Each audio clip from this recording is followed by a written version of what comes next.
आभार व्यक्त करता हूँ कि आप लोगों ने मेरे लिए यहाँ एक स्वागत कार्यक्रम रखा और आप लोग आए। मैं यहाँ कोई राजनीति करने नहीं आया और आप सब जानते हैं राजनीति मेरा पेशा भी नहीं है। ये तो राजनीति तो मुझे राजनीति में तो इसलिए आना पड़ा कि हमारे प्रदेश की स्थिति ही ऐसी हो गई और हमारे दमन दीव और दादरा नगर हवेली में जो लीडरशिप थी वो लीडरशिप ही खत्म हो गई।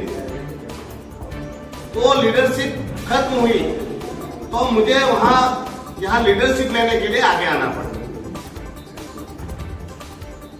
आपने हमारे बैनर में भी फोटो देखा होगा तो मैंने कहा था कि भाई फोटो में है ना मोहन भाई डेलकर जी का फोटो अवश्य लगा। आप सब जानते होंगे कि मोहन भाई डेलकर जी मेरे लिए परम आदरणीय थे, मेरे गुरु।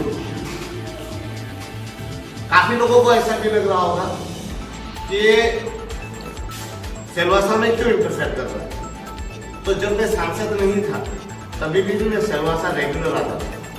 आज से नहीं, मैं 20 साल से, ये रणवीर भाई वगैरह मुझे जानते हैं, मैं 20 साल से ये यहाँ सिलवासा में रेगुलरली आता ही। और सिलवासा की जब भी कोई प्रॉब्लम रही और कुछ भी हुआ तो मैंने अपना कर्तव्य समझकर सिलवासा के लोगों के साथ खड़ा होना उचित समझा। वो बोया साहब का केस हो या फिर वो कंडक्टर हमारी आदिवासी की बहन लड़की जब डेथ कर गई, वो दयात खलिया में वारदात हुई, एक इंजीनियर साहब भी सुसाइड करके हमारे गुरु मोहन भाई डेलकर जी को शहादत देनी पड़ी। जब भी दादरा नगर हवेली में प्रॉब्लम आई तो मुझे लगा कि दादरा नगर हवेली के लोगों के साथ खड़ा होना चाहिए। और जब भी दादरा नगर हवेली से फोन आया कि उमेश भाई यहाँ आना चाहिए और इनके साथ खड़ा होना चाहिए, तो मैंने अपना परम सौभाग्य समझा, मेरा कर्तव्य समझा और दादरा नगर हवेली की जनता के साथ खड़ा होना मैंने अपना सौभाग्य समझा। मैं इसलिए भी कर रहा हूँ। तभी भी 2 सांसद थे, दमन में भी सांसद हुआ करते थे और दादरा नगर हवेली में भी सांसद हुआ करते थे।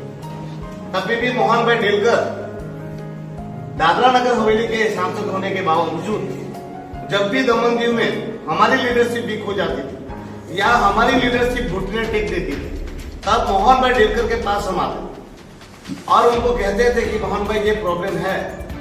तो मोहन भाई बड़े भाई बनकर हमारे दमन दीव की समस्या के लिए लड़ते थे। आप सबको पता होगा 2004 में जब ये ब्रिज हादसा हुआ और मासूम बच्चे उस घटना के शिकार हुए, हमारे लीडरशिप प्रशासन के घुटने टेक कर बैठ गई। हमने मोहन भाई से बात की, मोहन भाई से रिक्वेस्ट की। मोहन भाई हमारे बच्चों के लिए पार्लियामेंट में अपनी छाती पे फोटो चिपका कर न्याय के लिए लड़ गए। उनके साथ पप्पू यादव जी भी। तो मोहन भाई ने तब जब भी हमें जरूरत थी तो मोहन भाई ने हमारा साथ दिया।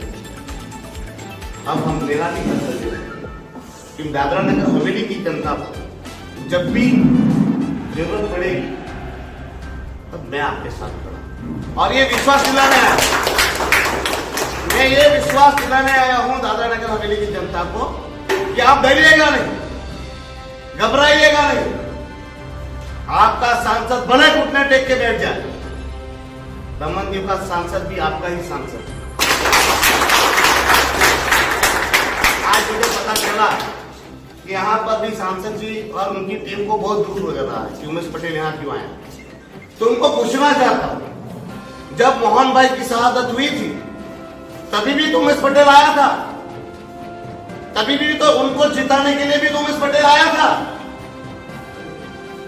और मोहन भाई की बात जब हुई तब जब आंदोलन हुआ उमेश पटेल ने, यही उमेश पटेल ने आपका साथ और समर्थन दिया था, बिना कंडीशन के दिया था। जब चुनाव आया तभी भी तो उमेश पटेल आया था। इन सांसद और उनके चमचों को बताइएगा, ये आप लोगों को चुनाव जिताने के लिए उमेश पटेल पर एफआईआर हुई थी। ये दायरा नहीं होता, लोगों का काम करने के लिए, लोगों की मदद करने के लिए दायरा कभी सीमित नहीं होता। दायरे से बाहर निकल करके भी लोगों का काम करना पड़ता है, जिस प्रकार हमारे मोहन भाई किया करते थे। और उनको मैं कहना चाहता हूं, आप लोगों ने लाज, हया, शर्म सब छोड़कर मरे हुए मोहन भाई की शहादत का आप लोगों ने जिस तरह से मजाक बनाया और आप लोग घुटने टेक कर बैठ गए अपनी सत्ता, सिर्फ सत्ता की लालसा के लिए और अपना सब कुछ बचाने के लिए, जन भावना तक का आपने ख्याल नहीं किया। मैं आज राजनीति करने बिल्कुल नहीं आया। मोहन भाई की आत्मा को श्रद्धांजलि तभी मिलेगी जब उनके दोषियों को सजा मिलेगी। यहाँ के सांसद जी को और उनके चमचों को मैं कहना चाहता हूं कि आप में थोड़ी सी भी शर्म बची हो और आप में थोड़े से भी एथिक्स हो तो मोहन भाई के हत्याराओं को सजा दिलाने का काम करें पार्लियामेंट में। मैं तो लड़ने ही वाला हूं। मैंने मेरे चुनाव में भी कहा था, मेरे दमन के चुनाव में भी कहा था, आखिरी दिन भी कहा था और आज भी कह रहा हूं, मोहन भाई को न्याय मिलकर रहेगा और मैं दिला कर रहूंगा। बड़े परिवार घुटनों में बैठ जाए, उमेश पटेल बैठने वाला नहीं है। आज भी उनको सद्बुद्धि आ जानी चाहिए। एक सामान्य व्यक्ति जो चुनाव पर 15 दिन पहले खड़ा होता है और इतने सारे वोट खींच के ले आता है, डूब मरना चाहिए उनको। अभी भी उनको अगर दिमाग नहीं आ रहा है, उनमें सद्बुद्धि नहीं आ रही है, उनके जैसे मूर्ख दूसरे कोई नहीं है।